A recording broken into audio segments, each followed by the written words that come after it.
नमस्कार, मैं मनीष आप सभी के बीच में हूं और एक बार पुनः बता दूं कि हाजीपुर वैशाली क्षेत्र में भूमिहार खतरे में है। क्यों भूमिहार सिर्फ खतरे में है? सिर्फ भूमिहारों को धमकी क्यों मिलती है? शिवानी शुक्ला को धमकी दी गई, जो मुन्ना शुक्ला की बेटी है, उनको धमकी मिली कि हत्या हो जाएगी खटारों में अगर आप घुसते हैं तो। क्या यही ड्रामा चल रहा है? प्रशासन जो है लगातार वैशाली जिला की पुलिसिंग व्यवस्था को हमेशा से हमने देखा है कि चैलेंज अपराधी करते हैं और यहाँ के एसपी जो होते हैं मुख्य दर्शक और मौका बनकर के पड़े रहते हैं। स्थिति लगातार बनी हुई है। मैं 2013 से बिहार में हूँ और हर बार मैंने देखा है कि अपराधी खुली चैलेंज देते हैं और लगभग जो समाज है वो उसमें भूमिहार समाज को ज्यादा से ज्यादा टारगेट किया जाता है। ठीक है, मुन्ना शुक्ला को किस बारे में जेल हुई नहीं हुई मैं उस पर कोई बात नहीं करना चाहता हूँ, मेरी कोई दिलचस्पी नहीं। लेकिन एक उम्मीदवार के रूप में शिवानी शुक्ला का आना इतना खल रहा है कि लोग यह धमकी देते कि आप घटारों में घुसेंगे तो गोली मार दिया जाएगा। इतनी हिम्मत हो गई। मैं लगातार इस बात को लेकर के वीडियो बना रहा हूँ, आपको आगाह कर रहा हूँ कि आप समाज के वो लोग, खास करके भूमिहार समाज के लोग जो समाज में हितैषी बने पड़े हैं समाज निर्माण में, उनको एक बार सोचना होगा कि आपके साथ क्या हो रहा है। शिवानी शुक्ला के ऊपर आज हमले की बात हुई।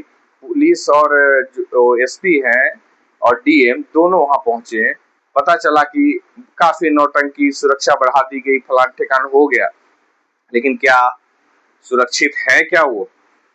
क्या यह वैशाली पुलिस यह दावा कर पाएगी कि हम उनको सुरक्षित रखेंगे? शिवानी शुक्ला को नहीं रख पाएंगे, क्योंकि वैशाली पुलिस अधीक्षक और जिलाधिकारी वैशाली एक नंबर के निहायत गिरे हुए अधिकारी पदाधिकारी है, गुलाम है राजनीतिक।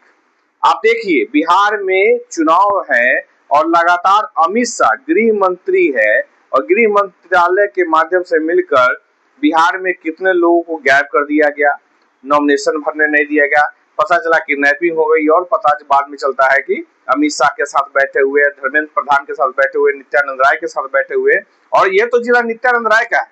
नित्यानंद राय ने कितना षड्यंत्र किया है वो सभी को पता है। क्या नित्यानंद राय के डर से वैशाली जिला में चुनाव सिर्फ नित्यानंद के गुट जीतेंगे? क्या नित्यानंद राय की इतनी बड़ी हैसियत हो गई कि नित्यानंद का अंत नहीं होना है?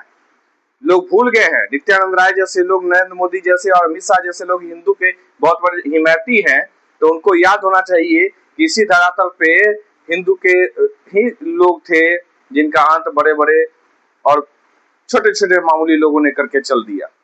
याद कर लीजिए, रावण का घमंड नहीं रहा, बलि का घमंड नहीं रहा, तो ये तुच्छ प्राणी आज के सदन में बैठे हुए गुंडे क्या यह तय करेंगे कि लोग कितने दिन जिंदा रहेंगे और कैसे जिंदा रहेंगे? चुनाव में जीतने के लिए मुन्ना शुक्ला के परिवार को मारने की धमकी देने का हिम्मत और हौसला कर दे तो यह अपने आप में बड़ी बात है। और ये कोई भी धमकी दिया हो, यह साधारण बात नहीं है। इसमें अगर प्लानिंग और गौर से देखा जाए तो इसमें षड्यंत्र उसी का होगा जो केंद्र में सत्ता में बैठे हुए लोग और लगातार गृह मंत्री अमित शाह के नेतृत्व में गुंडागर्दी मचा करके बिहार में चुनाव में रखा हुआ है। चलिए मैं बात कर लेता हूं कि इनकी कोई भूमिका न हो, तो भूमिका नहीं है तो गृह मंत्रालय अभी तक क्यों नहीं पकड़ा गया? किसने धमकी दी? कौन है वो लोग?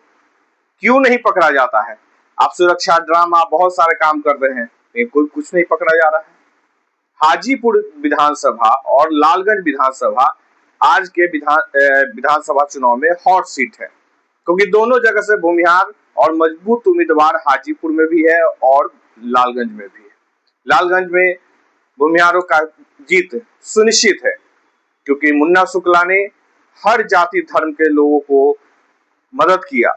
इसीलिए जब मुन्ना शुक्ला को टिकट नहीं दिया गया तो पूरे यादव समुदाय के लोग सबसे ज्यादा उनके बंगले लालगंज में पहुंचे। लगभग 20,000 की संख्या में लोगों ने मजबूती के साथ खड़ा होकर कहा कि शिवानी बिटिया को नॉमिनेशन करना चाहिए और बिना डरे हुए। इसमें आप जान लीजिए 20,000 लोगों में 15,000 से ज्यादा यादव समुदाय के लोग थे, जो बेटी मानकर अपने दिलो जान से पूरी मदद करके।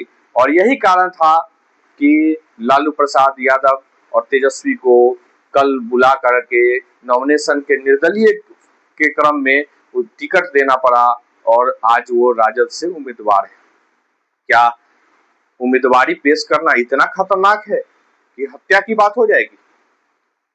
क्या इसी तरीके से डर का माहौल बनाकर रखा जाएगा? क्यों मुन्ना शुक्ला के लिए मुसलमान, यादव, बनिया, कुर्मी, कुशवाहा, अपनी जाति तो है ही, राजपूत समाज के लोग, उस बंगले पर 15,000 यादव के साथ 5,000 अन्य समाज के सभी जाति के लोग अवेलेबल थे। यह उदाहरण है, बताता है कि मुन्ना शुक्ला का कद कितना बड़ा है और ये ऐसे डर और भय दिखाकर उनके दो भाइयों की हत्या की गई थी। भारत के संविधान में इतनी औकात आज भी नहीं है कि किसी अपराधी के ऊपर केस और मुकदमा चला सके। तो षड्यंत्र करते हैं, उनके मुन्ना शुक्ला के परिवार के लोगों की हत्या हुई। अगर वो गुनहगार थे तो भारत के संविधान में औकात तो होनी चाहिए थी कि उस व्यक्ति को सजा दिला सके, लेकिन नहीं। आपको याद होगा कि सम्राट अशोक सम्राट की हत्या हुई, यहाँ पे बहुत षड्यंत्र हुआ और उस दिन के अगले दिन के अखबार और शाम में यही खबर थी कि जो वर्तमान महनार के विधायक है, उनके पति, वो भी क्रिमिनल रिकॉर्ड रहे हैं, वैशाली से सांसद रहे हैं, रघुवंश बाबू को हरा करके सांसद हुए, उनका ही पेपर में नाम आया था कि उनकी हत्या हो गई। नाम नहीं ले रहा हूं, लेकिन आपको समझ में आ गया होगा। तो यह बात खास करके भूमिहार समाज जो हर जाति समुदाय को लेकर के चलने का प्रयास करती है, उसे इस बात पर ध्यान देने की भी आवश्यकता है कि जिला प्रशासन जैसे और राजनीतिक षड्यंत्र में नरेंद्र मोदी से लेकर अमित शाह और नित्यानंद राय जो यहाँ बिहार से है, हाजीपुर से है और अपने पेड एम्प्लॉय को हाजीपुर और वैशाली से चुनाव लड़ा रहे हैं, ये किसी के सगे नहीं है। ये सब क्रिमिनल माइंडेड लोग हैं और किसी न किसी प्रकार से लोगों को क्षय करने का काम करेंगे। तो बहुत बारीकी से हाजीपुर और लालगंज का चुनाव लड़ने की जरूरत है, बारीकी से समझने की जरूरत है कि किस प्रकार से हमें समाज में एकजुटता बना के रखनी है। भूमिहार समाज हमेशा से लोगों को लेकर के चलने का काम किया है और पुनः आज भी लेकर के चलने का काम कर रहा है। और यही कारण है कि लालू प्रसाद यादव 25 साल 30 साल से राघोपुर क्षेत्र से चुनाव जीत रहे हैं। लगातार उन्हीं का परिवार है। एक बार हार हुई लेकिन फिर भी वजूद बना हुआ है। महुआ क्षेत्र देख लीजिए तो लालू यादव का हमेशा से लगभग सीट रहा है। कई अन्य सीट है जहां लालू प्रसाद का हमेशा सीट रहा है। हाजीपुर का भी इतिहास रहा है। लालू प्रसाद और यादवों का एक बहुमूल्य सीट रहा है, जिसको नित्यानंद राय ने 2014 के बाद एक पेड एम्प्लॉय को भी दूसरी जाति को दे दिया। हाजीपुर में यादव समुदाय भी इस बात से खफा है कि जो यादवों का हाजीपुर का सीट लगातार हुआ करता था, उस सीट पर एक उन्हीं के जाति के लोग नित्यानंद राय ने अपने एक पेड एम्प्लॉय, अपने ससुराल के रिश्ते से लगने वाले को, अंडा चुज्जा बेचने वाले को बना करके यहाँ का विधायक रखा हुआ है। 2 टर्म से 3 टर्म कर सकते हैं क्योंकि एक उपचुनाव था, लेकिन अब चौथे बार जीतने की तैयारी कर रहे हैं। लेकिन हाजीपुर से 50,000 वोटों से इस बार हार होने जा रही है। अवधेश सिंह इस बार तीसरे पोजीशन पे रहने की संभावना हो सकती है, लेकिन जो आंकड़ा आता है जमीनी हकीकत जो है उसमें यही है कि अवधेश सिंह का जो स्थान होगा चौथा होगा। किसी निर्दलीय उम्मीदवार और किसी पार्टी के उम्मीदवार से भी बहुत बद से बदतर स्थिति होगी। यह स्थिति वो होगी जब 1980 में यहाँ से और 90 में उम्मीदवार जो हुआ करते थे 10-12 हजार वोट आता था। उस कंडीशन में भाजपा पुनः जा रही है, पुनः मुस्को भवा की तरफ, क्योंकि अपराध, गुंडागर्दी और नदी नालों और कचरा का पैसा खा जाने वाला लोग स्थिति हाजीपुर भी बतलाएगी। लेकिन आगाह कर देना चाहता हूं समाज को, आप सक्रिय रहिए, अपने आंख कान नाक खोले रहिए, क्योंकि जाति षड्यंत्र नहीं करती है। मतलब ये नहीं कह रहा हूं कि सिर्फ भूमिहार जाति षड्यंत्र नहीं कर रही है।